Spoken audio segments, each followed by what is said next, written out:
The internet loves dunking on people. The internet loves a good dunk. And I think there is arguably a use case for dunking on people as part of a persuasive strategy. Specifically, if you are talking to somebody for an audience. Because if you are talking to somebody, for example, in a debate that people are watching, your opponent is not really your target. The audience is your target, right? So if you humiliate your opponent, that might help you win the minds of the audience. But I do think there is a time and place for directly persuading people.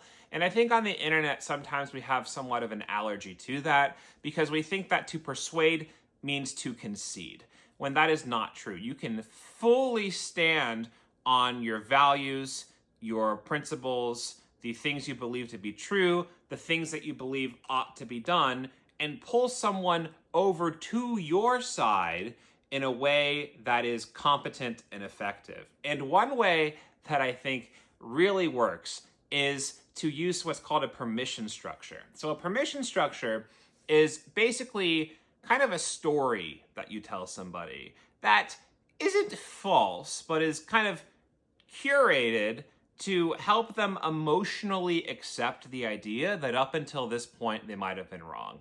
So let me give you an example of me not using a permission structure to help demonstrate what a permission structure is. So let's say I have a friend named Dave, and Dave believes the earth is flat. And I say, Dave, that's the dumbest thing I've ever heard, and something's clearly wrong with you. Now let me tell you why you're wrong. Well, Dave's never going to accept anything I tell him after that intro, because in order for Dave to accept that he's wrong, he has to also accept that up until this point, he has believed the stupidest thing ever and something's wrong with him. And that doesn't feel good.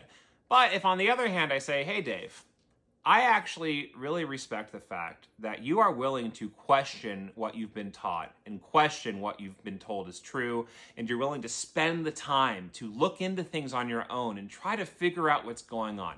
I think that's great. I think that's valuable. I think that is respectable. But using those same principles, the idea that you might be wrong about something, you're willing to change your mind, even drastically, and accept a whole new picture of things, I think that I might have some information that might get you to change your mind again and become a round earther once more, right? Now Dave doesn't have to accept that he's a big stupid moron in order to change his mind. So if you are trying to convince somebody of something, try a permission structure. Try to craft a story that isn't insincere, but is intentional to preserve the dignity of whoever you're talking to and give them emotional permission to accept a new viewpoint.